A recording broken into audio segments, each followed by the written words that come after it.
We are live now, I'm assuming. So welcome everybody. Welcome back to Authors Alcove for fantasy writers. If you're here to become a better writer, learn how to market your work and explore what it takes live now. I'm assuming. I forgot to turn that part off. Anyway, today I was telling her I'm very awkward with this live. I still have not mastered it, but I am getting there. Anyway, today I'm thrilled to welcome back someone I've admired since her very first book, a book that I absolutely loved, Unmasking the Curse. So welcome, Chelle Cypress. Chelle is a voracious reader, mother, wife, and anime lover. Is that correct? Yes, it is. It is correct with my giant Dragon Ball Z poster behind me. She, write, she writes stories with powerful emotion, addictive love, I will tell you that. And let's not forget fantastical, because this is a fantasy podcast. She pours her heart into her books, drawing on classical literature, Regency influences, and her own personal journey, including using writing as a tool for maintaining her sobriety. How many years now? I think I'm going to be 4 years in July. Ooh, do you what day? I'm pretty sure it's July 30th, 2021 was my original sobriety date. So it'll be July 30th, 2025. So yeah, 4 years. Congratulations. Thank Anyway, you. I first interviewed Chelle back when Unmasking the Curse was released. I think it had not yet released, if I remember. No, yeah, when we first interviewed, it was like a couple months before the release. And I think you released your podcast like the week before Unmasking the Curse came out. Yes. And then I had the opportunity to have her on our Meet the Author book club, which is currently on hiatus, and I do plan to return to that. But as I was talking to her, I have so many plans for Authors Alcove in the future and have to decide what's important, what's not. That one has been shelved, but I can't wait to go back to it. But if you haven't watched that, absolutely amazing. Read the book, watch it, great. Anyway, I also wanted to share. This is a secret, and I'm hoping that my co-host on the Story Savvy series will not listen to this episode because I do have to say that Shell's book is my favorite indie book ever. And I am not exaggerating about that. That really is. It is my favorite. Rebecca Maeve's Hartwell's is my second favorite. But we don't have to tell her that. We'll just keep that a secret. But no. And it's the Aralian series. And right now there's one book, one and a half, and soon to come two. And I do hear that she is changing this cover of 1.5. So if you wanted the limited edition, you need to get it now. Yes, Anyway, because I do have one box left of that one before I think I'm going to be doing the cover change. way. So, Shell, welcome back. I do want to start out just by asking about the book that's coming out, which is the second book in the series. Yes.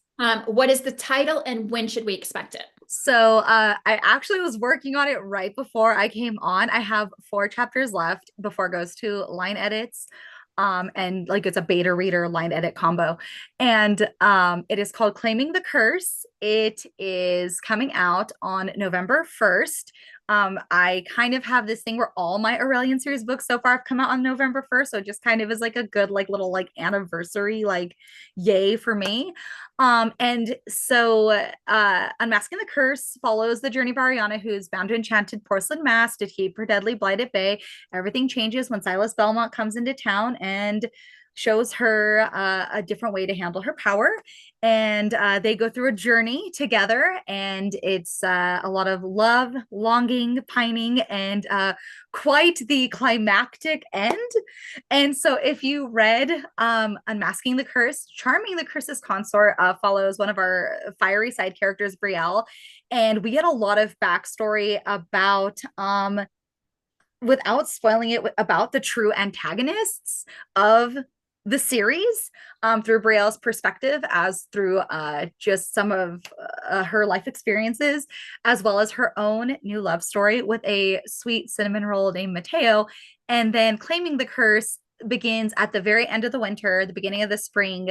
And we are dealing with the consequences of unmasking the curse. And consequences must be dealt with without giving too much away. I'm like, that's like the hardest part about talking about a second book is I'm like, I don't want to tell you because if I tell you what happens at the like to set up the second book or even the novella, it spoils it. So because this is really geared for writers, and as we all are readers, so we have to know about the books. But I want to ask a question about more personal about your writing. When you look back at Unmasking the Curse, how do you feel you've grown as a writer, especially as you're releasing book 2 this year? So I think that the biggest changes is how I tell the story, right? And so I'm one of those authors who's really strange, and I do read like all my reviews, and not I never comment, but I do feel like I can learn a lot through what my readers are saying because I think a lot of people are more candid when they don't think a writer's like reading it versus like maybe a beta reader or even having conversation with people. And so one of the biggest critiques I got was my pacing. And so looking back through Unmasking the Curse, I can totally see now where I was like, oh, like this could have been tweaked, this could have been shortened, this could have been streamlined. And it's kind of like I look at it and I'm like, I really honor it for what it is, and I really honor it for it being my first book. And I will not go back and change it because like I really want to respect the person I was at the time that released it, right? Where I think some authors will really go back and like critique it, and I'm like, if I do that, I probably will completely unpublish it and just be like I'm saying, I over critique it till it's like the beauty of it is gone. But in claiming the curse, it is much more snappy.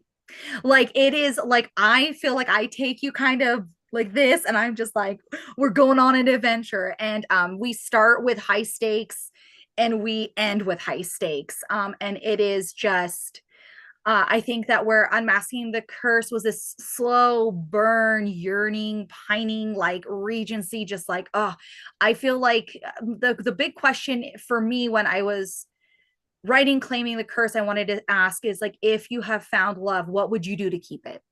And that is really the answer to the question. And a lot of my books end up having like a question I'm trying to answer, like Charming the Curse's Consort was like can you find love after losing your soulmate? And then like Unmasking the Curse is like, can even with a lifetime of like trauma, like can you find self acceptance and self love? And so the question for book 2 is, can you if you found love, what will you do? Like to what lengths will you go to keep it? And Ariana goes to lengths. she goes she goes to lengths. I can't wait to read it. I have not actually read 1.5, so I need to get on that. But I'm going to go into why I have not read that Okay, yet good. in a moment.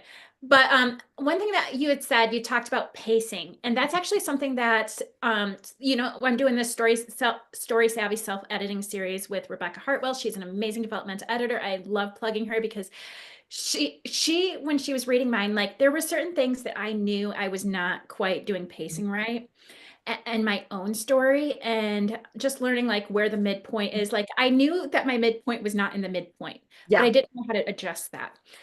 So like I think that that is one of the hardest things as Mhm. a writer is having those pacing things. And we can read stuff like Save the Cat and Story Grid. Have you read any of those type of things? So I actually am going to plug a program that I was very lucky enough to partner with. They gave me a free like subscription. I'm like, what is it? Like to test it out and talk to them about it. And it's called Motif, and I love it because they actually will say like, okay, this is Save the Cat, and then they'll break it down how many words you need to be in. And so you can actually plug in your chapters and it will break it down for you to make sure. And so they have like a romance one, to Save the Cat one. Yeah. I feel like that because like I had written book 2, and then they had reached out to me and we talked, and they gave me a subscription of that. And I plugged in the first couple chapters of Claiming the Curse. I completely rewrote them. I completely rewrote them because I was like, oh, like this is not like I'm giving like way too much back information. I'm not getting to the point quick enough. And so I highly recommend them. I do not get paid for saying this either, other than the free subscription. So I'm like, this is not like a promo, but this is just a program. I was fortunate enough for them to reach out and have me kind of test out and see if I liked it or not. So I have been using autocrit because it's helping me with like make sure because like I use the word just so many times, but it tells me all the other words Yes. that I use too much. And so like I use autocrit and so I have not tried motif and I know Rebecca shared one with me that she says it's like autocrit but it's a little bit better in her opinion. And so I am very curious. I'm going to have to try both motif and I cannot remember the one that she recommended. But that sounds like what I need at this stage of my self-editing process. Yeah, and I like it, and like even I'm just about finished and I'm going to be replugging in all the chapters because I just got Claiming the Curse back from developmental editing in November. I took a break in December for the holidays, and then I've been like plowing through, and I am terrible because other people get their work back from developmental editors and make some adjustments. I often rewrite the entire book every time. See, And I'm not sure. it's because they're questions. I'm like, oh, like I didn't think of that. And then my brain just goes like, and like, but it's always better. So I just always roll with it. I don't know what I'm going to be like because I'm just starting it, but I do know that I am changing point of view character and I am also changing. I did have just one protagonist and I realized I do want dual protagonists. So like that's a huge change for me.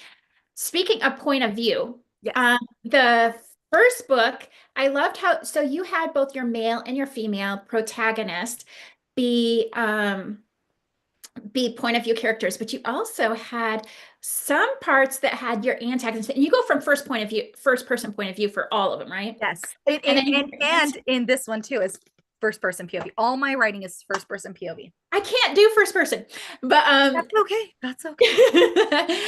but the you also had the antagonist, which I really loved that touch that you had because you used him not very often, but when you did, it was powerful. So I have to ask this book, number two, I'm talking about, we'll talk about 1.5 in just a moment. Number two, whose point of view, if you can tell me without any spoilers. Okay, non-spoiler ones. I can tell you that Ariana and Silas do have POVs. Okay. There might be another one. I literally cannot tell you without spoiling it. So no, actually, I will tell you there is another POV. I cannot tell you because it will totally spoil the entire book. Okay, I have an idea who it might be. So I can't tell you. Okay, I can't wait till November 1st. All right. Now that I've asked you that, I do want to ask you about 1.5. So Okay. like I know that 1.5 is in is not from your It's Ariana's not from point of view. Ariana's point of view. No. So it's from my side character Brielle. So Brielle was Silas's like sneaky link, you know, like he was like her like side person. Like they didn't have a relationship. I just imagine they're like friends with benefits, right? Because that was just Brielle's attitude, and that has been Brielle's attitude. And throughout the story, we find out Brielle in Unmasking the Curse lost her soulmate. And that is a big reason why she's kind of sworn off love. And so we kind of delve into it with this. So you get some lovely flashbacks from her time with her soulmate. You get some lovely flashbacks in the world in which Brielle was raised in. I'm like trying so hard not to. And then you also get a POV from her love interest, Mateo, who lost his fiance. But it was so fun writing this book. So this book actually came about because one of my beta readers for Claiming the Curse was like, who's this character? Because I had her in a relationship because I wanted to show the passage of time. But also there was like other reasons I wanted her in a relationship. And I was like, oh, like this is like her new like beau. Like she has a beau. And so they're like, well, what happened? Like, how did that happen? And so I literally wrote this to answer that question. But it was really a lot of fun to write because Brielle, where these two are very like the pining, right? The pining. Like they like will they, won't they? Like I don't know how to communicate my feelings because like neither of them really had like the space to communicate feelings, right? Growing up. Well, these two, it's very fun because Mateo is like very straightforward. Like he is like, let me tell you how I feel. Let me do all these things. And she is like, like avoiding attachment meets a secure attachment. Like that's the only way I could describe it. But he is like an absolute cinnamon roll, like chases her around, feeds her, takes care of her, like everything that Brielle really needs because Brielle's so like, I can do everything on my own and I don't need anyone's help and I don't need love. And he just is like softens her. And it's great because the whole reason why he's chasing her because you find out why in the book that there's a reason why he's very drawn to her specifically. But his fiance passed away and asked him to take a vow of chastity that he will not spend intimate time with anyone until he falls in love again, which really goes against Brielle's like mode of being because that's what she leans with. So it's a very fun push pull to see like if she will either sway him to giving up his vow or if he will sway her to actually opening her heart. I I need to just pick it up. So like I'm just going to share why I have not is for whatever reason since like January I've been just having trouble reading in general. Have you ever gone through periods where you can't read? Same right now. Yeah. It's like my brain is just so full of things. I pick up a book, I will read like an entire chapter and be like, I have absolutely no idea what I just read. And so like I think part of it is because of how hard I'm working on my book and I'm working on the podcast. But like that's why I have not picked it up yet, is because I'm trying to read Rebecca's book. I'm trying to read a few other books. Like as I'm she's like a number 4. Mhm. And I just every time I pick up, it doesn't matter what book it is, it's just not there. I get So that. I get that. I'm going through the same thing. I literally have only been able to read manga over the last like month. So speaking of reading, though, so go. I do want to switch. So there are two people that I really admire about how they handle like promoting their book because they also promote other people's book. One of them, I love plugging other people, is her name is Sarah Marie Page. She's Right. wrote Illusion of Stars. She's always plugging people in her newsletter. If you are not subscribed to her newsletter, you should. It is absolutely hilarious. She is so funny. And I have not read her book either because it came out Yeah. very recently too. And so, but like both of yours are in my like to be read pile, like on my Kindle. Anyway, one of the things that I appreciate about you is that you also promote other people's, especially indie, romantasy writers. And on your website, you have a 50 must read indie romantasies list. Yes. So I have to ask, what is your current favorite from the list? And if you plug more than one, that is completely okay. So I don't completely remember. I have to go back through the list. So the list was actually curated by me, Chelsea Ann Tompkins, and EA Fortno.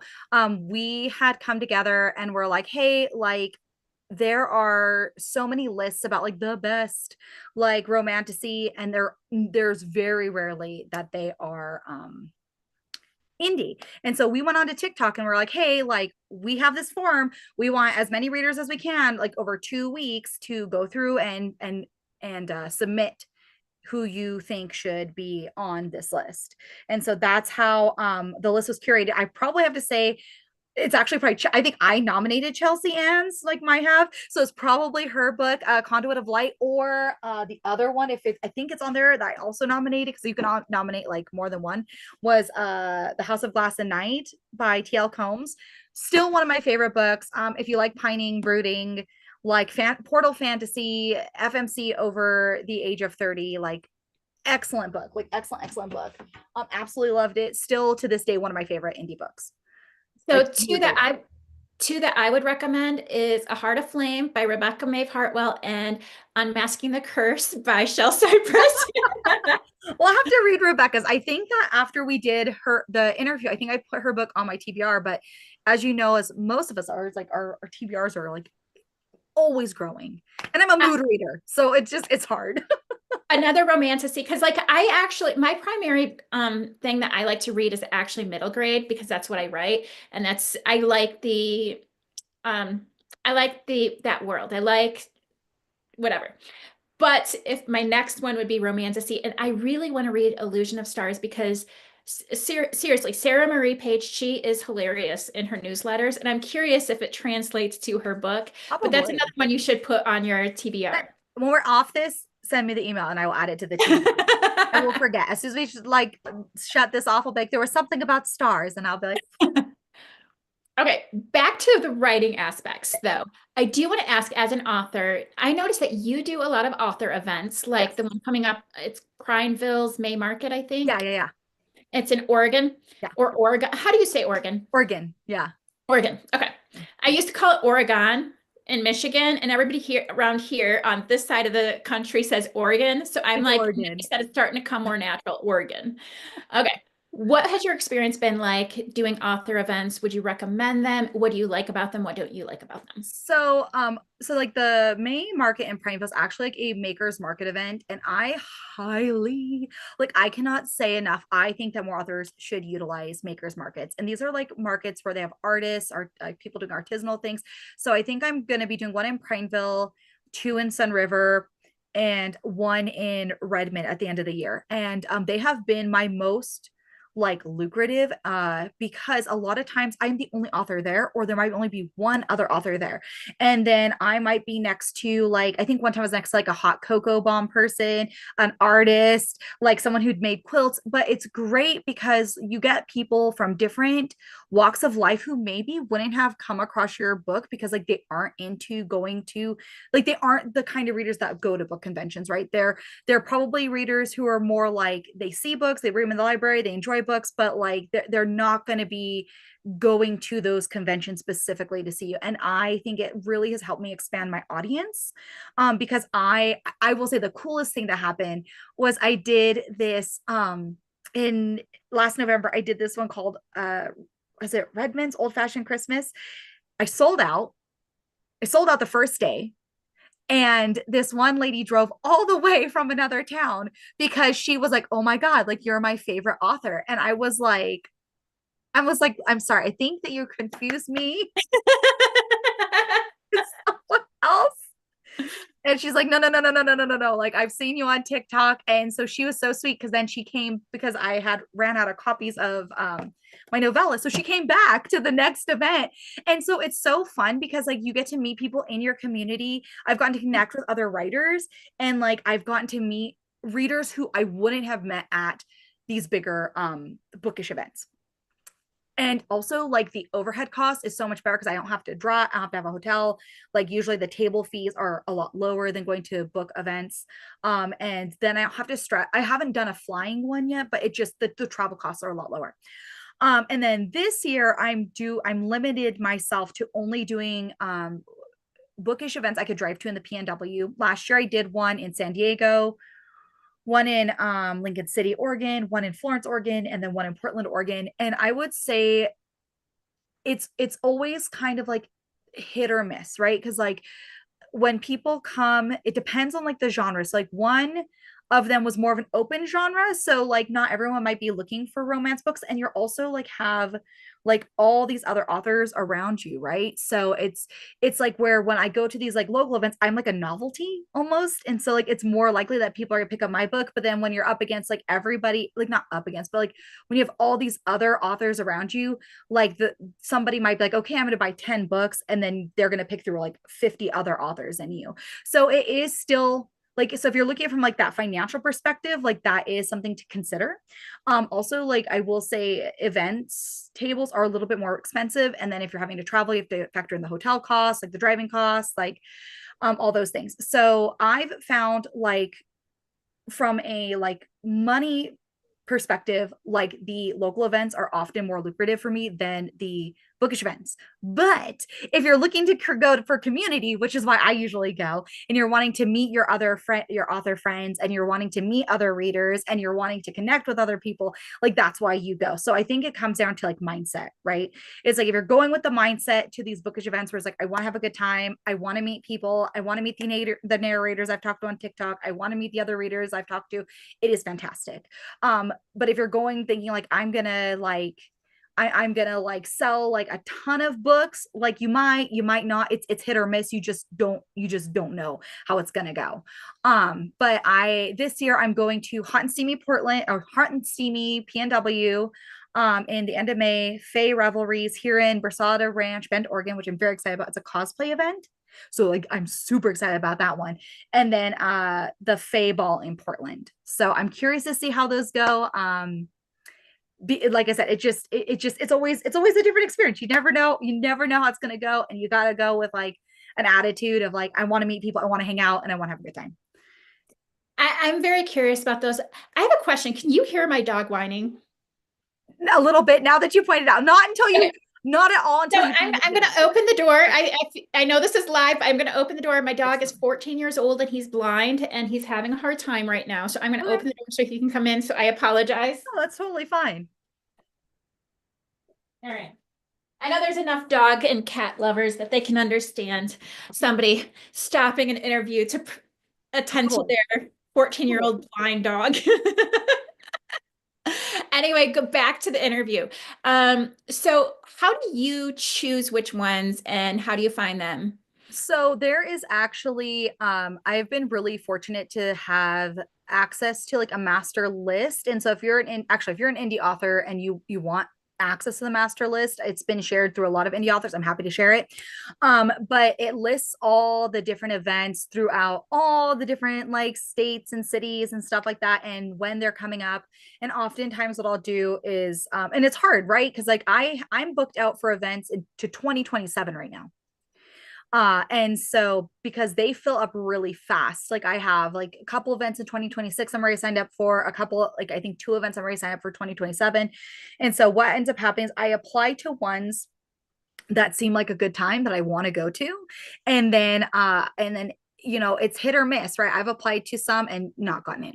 I've applied to others and gotten in and then had to sit back and be like, okay, like financially, can I make it work? Can I go to this event you know, across the country? Or can I go to this event like and do this like 14-hour drive like to San Diego or wherever? And so I have to kind of sit back and then look at the year and be like, okay, like great, but is this actually feasible? And then at that point I'll say like, okay, cool, like yes, I can do it, let's do it, here's the deposit. Or no, I can't, like open it up to somebody else and kind of go from there. Okay, I want that master list. Yes, I will send it to Is you. it so do you normally choose romantasy focus ones, fantasy focus ones, or what how Uh, do you choose? So for me, I usually lean towards romance. Like if like Hot and Steamy Portland's like a romance one, I am pretty sure, and I have to. I was just thinking about this like today. I was like, I hope I paid the deposit for this other one I'm supposed to go to in 2026, which is a Ravens Spicy Reads in California. But I usually lean towards romance ones because not only do these books hit romance, but at the beginning of next year, I'm going to be releasing my first like very spicy novella, which will also be very towards that like romance segment. Um, so that's usually what I choose. And then also if it's local. So if it's local, I'll probably be more apt to be like, oh, like this might be more like generalized fiction. I think the one in Florence was just kind of like more of a general fiction. And same with like Books and Beaches was more of a general fiction. And so I was like, okay, like I'll go because like I can drive and I love the beach. So why not? So So I have I'm going to be wrapping up, but I do have two more questions. The first one I want to ask you is since I had talked to you at the beginning of your journey and now your journey is continuing, what does your writing routine look like now and how has it changed from when you first released your first book?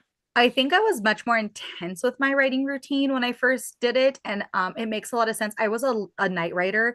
And at the time, my kids were at the age where they would go to bed early. Like my 10-year-old loves that alone time with me now when my 5-year-old's asleep. So he will wait like at 9 o'clock. He's like where I would have started my writing. He's like, hey mom, like, you gonna hang out with me? Are we gonna have some chill time? So by the time like I get him, like spend that time, we get him wrapped up, it's kind of over. But because my daughter's older now, she's 5 and she's been going to kindergarten, I've actually shifted to writing in the mornings. And so a lot of times like I'll write in the mornings, maybe I'll exercise. My husband also has a business, so I'll work on his business. So I'm like just like you, constantly have like his business, my business, adding another series and books. Like I've thought about doing a podcast. So I know I'm the same way. I'm like all the ideas, all the thoughts. And it's gonna be very interesting because she starts kindergarten this fall. So I will be for the first time in 11 years not having a child in home with me 24/7. So it'll be I'm really curious to see how that changes how quickly I write, because a big reason why I write so slowly is because I also try to be a really engaged mom when I'm at home, because like I am at home with her, and like the days are long, the years are short, you know what I'm saying? So it's like I'm really trying to like spend that time with her when she's needing it, and that takes cuts into that writing time, but I really feel like I'm making like the right choice, like for me and my lifestyle, to kind of do that. So that's how it's changed. That I think it's interesting how the ages of your children affect, because like I had a teenager the same time that I had, and I mean like a high teenager, the same time that I had newborn twins. And so I remember you had to stay up late to be with her, but then you had Yes. to wake up early because of the Yes. twins. And then I had a daughter that was 3 years older than her. And this is the first year, because like I homeschool. I homeschooled my other one all the way through, well, Nice. from fifth grade up. And so I actually decided to put them in a wild school. With the personalities, I don't think a public school is the right Yeah. option right this moment. So I put them in a wild school. So I'm still somewhat homeschooling, but I have 20 hours a week. Nice. I now can write, work on my podcast. And so I'm not staying up super late. I don't have to wake up super early. And it's been a game changer for sure. I'm looking forward to it then. Okay, and now the last question. It's a variation of the same question I asked you like a year ago, but for writers listening who dream of publishing their first book, what's one piece of encouragement or real talk you wish you had heard when you were just starting out? I wish that when I publish, I think it's very interesting. It's like I've published my book along with a lot of mutuals, and I have watched them just like hit the ground running, right? That's the only way I can really describe it. And like last year, I was almost like severely depressed because I was like, why can't I write as fast? Why can't I write as many books? Why can't I do as much? And I think it's just so hard because it's like comparison really is the thief of joy. And I wish someone would have sat me down when I first got ready to publish and been like, hey, like, keep your eye on your own lane, like, right, like you keep your eye on your own lane, you keep writing, you keep publishing, and know like that it's about the art, and like you have to decide, like, is it about it has to be about the art and the journey if you're wanting to stay the course, right? Because as soon as you start looking at like, oh, but their sales, or oh, but their rankings, or oh, but their then you just it's crippling. It's absolutely crippling. I had to really have a hard talk with myself and be like, yo, like your focus is on so many projects, as you know. You can't give your, and also like because of my sobriety journey, I am so mindful about actually taking care of myself, right? And for me, and like that requires me not to write for 12 hours straight. I could, but that like, you know what I'm saying? Like I could, but like for me and my journey, like it's not going to be helpful for me. And I think it comes down to like honoring your journey and respecting someone else's. Right. And it's like that might be great. Like I see some of my mutuals like write like 6 books a year. And I'm like, or however many books they write. And I'm like, that might be great for their journey and however their life set up or whatever they do in their life. But for me, like, it's not really what I want to do. It's not how I want to do it. And so I need to stop comparing myself to that.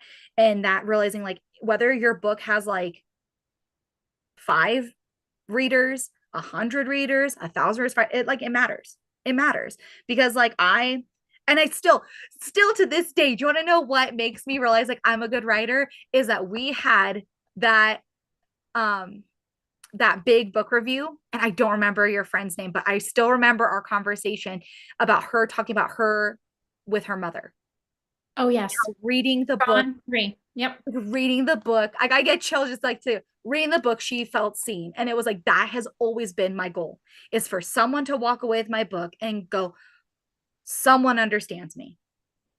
And like I am not the most like prolific writer. I do not publish the most books. I do not have the big banner signs of Amazon, and I may never have that. But the thing is like I got to watch one person genuinely feel seen, and to me like I hold on to that. Like that is my hold on to point. And so like whatever your hold on to point as an author is, you have to find it, you have to hold on to it, and you have to let everything else go. I definitely will be texting Dawn and saying, you need to listen to this episode to the end because she needs to hear that. Anyway, I still think about like almost a year later, like to this day, like it's still like she motivated me in a way she has no idea. I think she needs to hear that. So I'm gonna say you need to listen to Chelle again and all the way to the end. And I'm not gonna tell her why. I'm just going Yes. to let her get there. Anyway, I just want to thank you so much for coming back, just sharing your heart, your process, your books. I really appreciate it. Awesome. Me too. Thanks for having me. And I also want to thank my listeners. If you haven't yet read Unmasking the Curse, you need to. It is literally one of my favorite books. The only reason I haven't read 1.5 is because I'm in this reading slump. It's like, it's kind of like writer's block, but the Yeah, reverse of reader's block. totally. But check out her books and more on ChelleCypress.com, including that 50 must-read indie romantasy list if you like romantasy. I think it's so important to support other writers. If you love this episode, be sure to follow the podcast, leave a review, and share it with a fellow romantasy reader to or writer. And keep an eye out. I'll be bringing back Meet the Author Book Club eventually. I don't know how soon that will be, but I do have some bigger things going on with Authors Alcove. Until next time, keep writing and keep dreaming and keep creating stories that matter. Appreciate it. Bye. And now I am going to get the awkward ending of my